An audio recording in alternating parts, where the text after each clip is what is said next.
been, is the time flux enough to kind of keep them alive? I have to use an alternative here. So I think it complements it quite well. But now that we're going to go into this series, of course, game one being super important in this third match, who do you give the edge to just by looking at the drafts themselves? I mean, if they can keep their backline alive, right, depending on how Warrior plays the Lung, we saw some fantastic performances on the Lung being used as an aggressor, but then also using that ultimate whilst your team are trying to deal the damage over to the side of your opponents, and then landing back down and just doing those finishing strikes, which we know he can do. He deals a lot of damage, and honestly, I could see that Hurricanes of Feathers could be up for a brawl in this game. Yeah. Okay. I like that. And one thing to take note of, I mean, the Hurricane of Feathers right now, Mr. Fury, of course, with the smite, but Yusu Mas, I'm going to just, he's also got the smite as well. So something to take note of, potential steals, especially early game. This is something that they can kind of take out with, they kind of catch you off guard, right? It might be a stolen buff here and there, especially in the early game.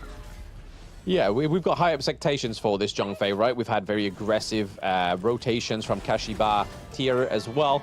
So very much high expectations for the side of Hurricanes of Feathers. We've already seen that aggressive engage into the enemy jungle as well with Huan, as well as some bin. We could have a big engage here as well. There have a few level 4s on the side of Axe MENA, but there's also a dash going up into the Clash lane as well. So quite a few bits of brawls going on, but no one dying here just yet. The ultimate shell coming through for Bardi. It goes over first blood.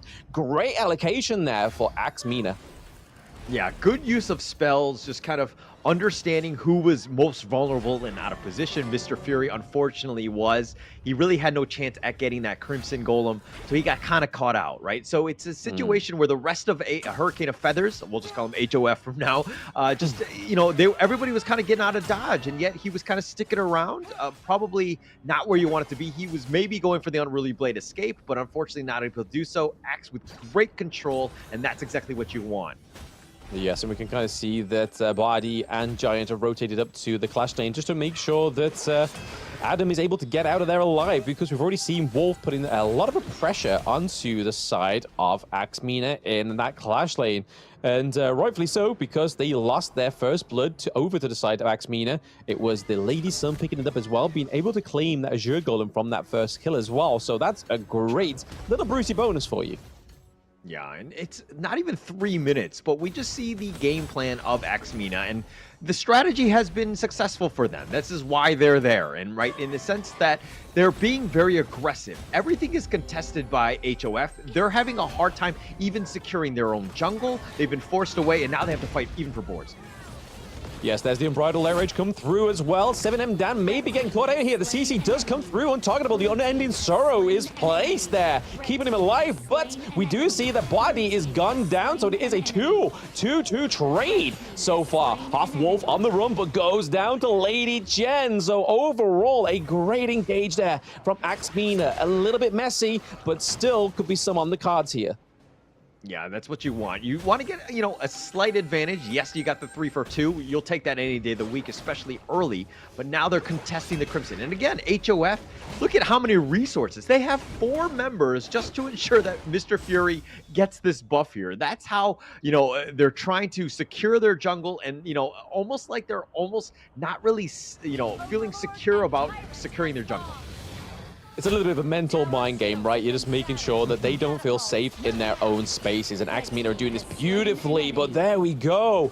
Lung getting caught out there by the side of Axe MENA. Not quite finishing just there. Shuang Yu, his ultimate doesn't quite land onto Zhongfei, but that could have been fatal for the side of Hurricanes of Feather. They're able to pick up the neutral objective, which could be huge. Yeah, it could be huge. They picked up the Overlord here. Now they're going to be on the run. I think they'll be fine, but I do want to talk a little bit about Warrior there. He was kind of out of position because he thought that he could use the Infinite Vastness, but unfortunately, he didn't use it fast enough, and he just did get caught out. Yes, but here's the Death on Sunset trying to keep Wolf alive. What unfortunately is a 3v2 with CHS being there. He's not be able to give over much utility other than that really late winter is coming. It's thanks to global warming that has come through. Winter is very late on the side of Hurricanes of Feathers. And what also is late is that Unbridled Outrage getting ported into the Azure Golem, which really opens up CHS as a target for the side of Axe MENA. They are still here. They have the minions coming up into that T1 in the mid lane, whilst HOF are trying to push that T1 in the farm. Okay, you know that CHS was just like, damn you, global warming. You know, if it could have just gone a little bit more damage, they could have gotten the pickoff. Unfortunately, not able to do so. Giant does walk away. He was at a sliver of life. He gets alive, but now, Unruly Blade, he gets the safety. Yeah, 7M Dan really putting some pressure here into the enemy jungle. No matter where he is, he's putting pressure, and it's really showing here because even in the level difference right now, 7M Dan, level 10, Mr. Fury, not so furious with a level 8, and there's the ultimate shell coming through for Bardi, but getting picked off into the back lane for Wolf. We see the Death on Sunset come through. Travis goes down. Red team has slain an enemy. Double kill also going over to Axe MENA. Very brawly fights. The Unbridled Rage pushes the Hue1 into the turret, but the intargetableness comes through as well. Is it going to be enough for 7M Dan to stay alive? Giant trying to come in with a time lapse there, but it's not going to land onto Wolf. It is a prolonged engage. Wolf is now on the run, on the receiving end of what could have gone for him as a kill onto Hue1. Oh, Giant there. That's the perfect play for the roamer. Gets the time flux, ensures that he does survive, because Imdan, he had committed everything. He was just walking out of there, just barely survives going up against Wolf, who was just looking for that, you know, the marks to get that nice meteor kill. Unfortunately, not able to do that, but Axe somehow survives, and they've got a 4K net worth lead. And yeah, Mr. Fury almost getting caught out there. The Unbridled Blade comes through, Unruly Blade, sorry, comes through and is able to save his life. Also looking at saving lives, it is the Death on Sunset. A little bit of an oxymoron there. It was life-saving, but from a Death on the Sunset by the Elaine, we're seeing that the Zhongfei is almost getting caught out here, and we have to pay attention to Axe MENA's itemization here. They're going for the armor penetration, and it's working against the Beast.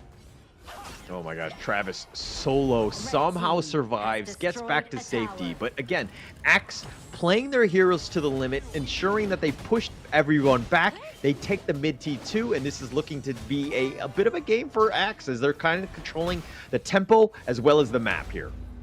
It's the problem with the Hue1 pick, right? It's very controlling. You can basically set that tempo yourself. If she is a musician, that is pretty much the hidden skill of most musicians, right? Is that be able to create the tempo, but also create that space and pressure that is needed on the side of Axe MENA right now. And it's working very well for their team. The Unbridled Rage comes through. Adam is looking pretty low. They're able to take the T2, however, and we see that Zhongfei is on the run. So is Wolf, taking a lot of damage from the Hue1.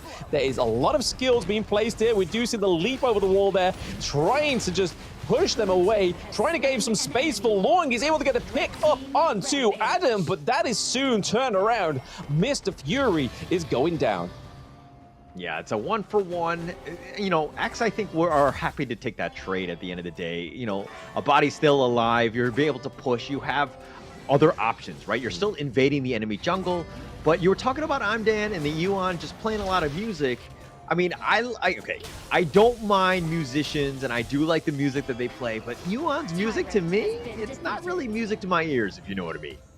Hey, she can have the unending sorrow, but she can then also have the turnaround, the very positive healing spell. She's the best of both worlds, right?